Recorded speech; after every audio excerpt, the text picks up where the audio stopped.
Assalamualaikum warahmatullahi wabarakatuh. Halo teman-teman semuanya.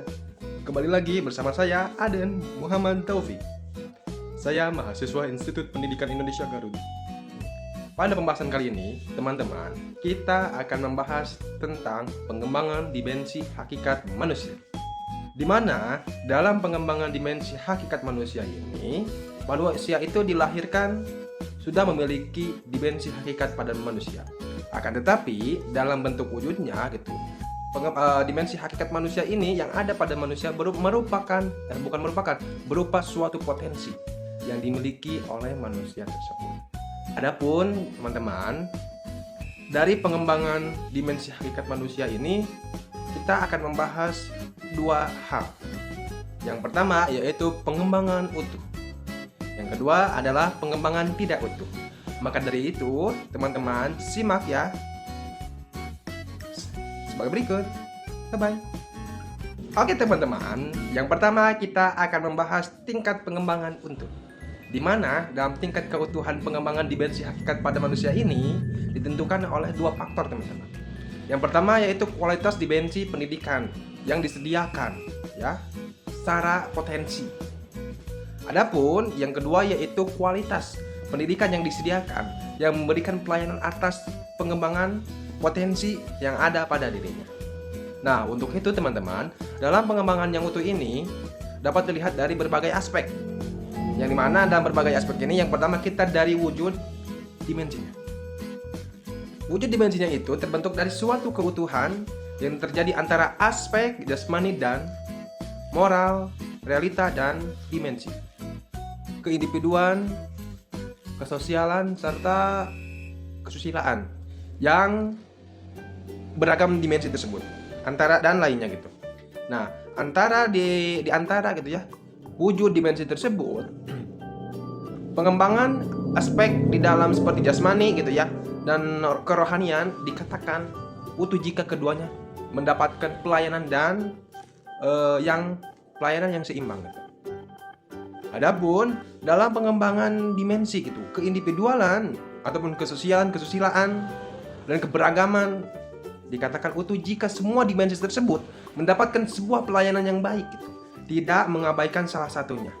Nah, untuk itu teman-teman, itu termasuk dalam dimensi wujud dari wujud dimensinya gitu.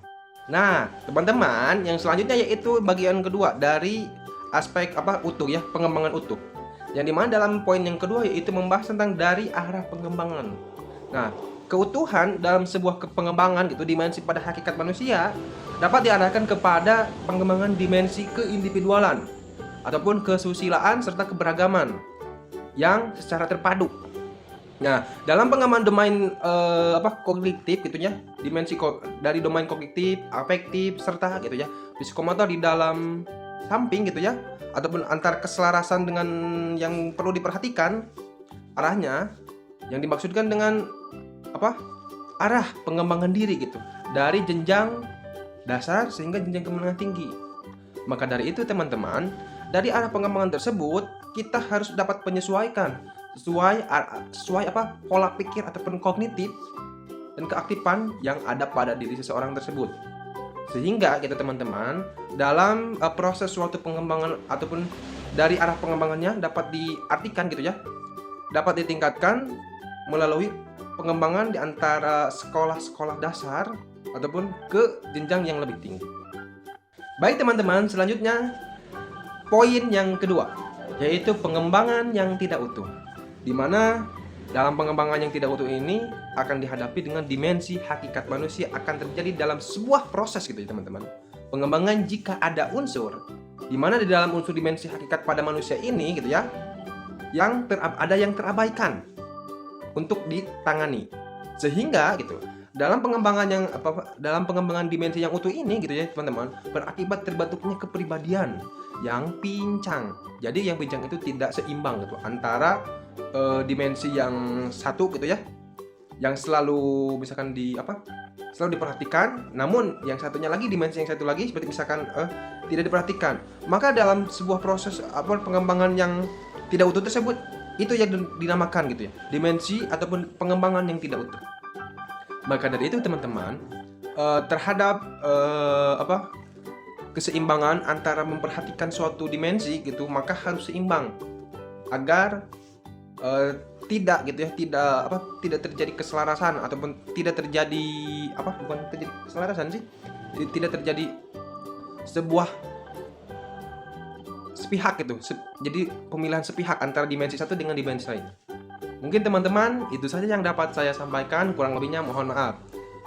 Terima kasih. Wassalamualaikum warahmatullahi wabarakatuh. Audio Jungle.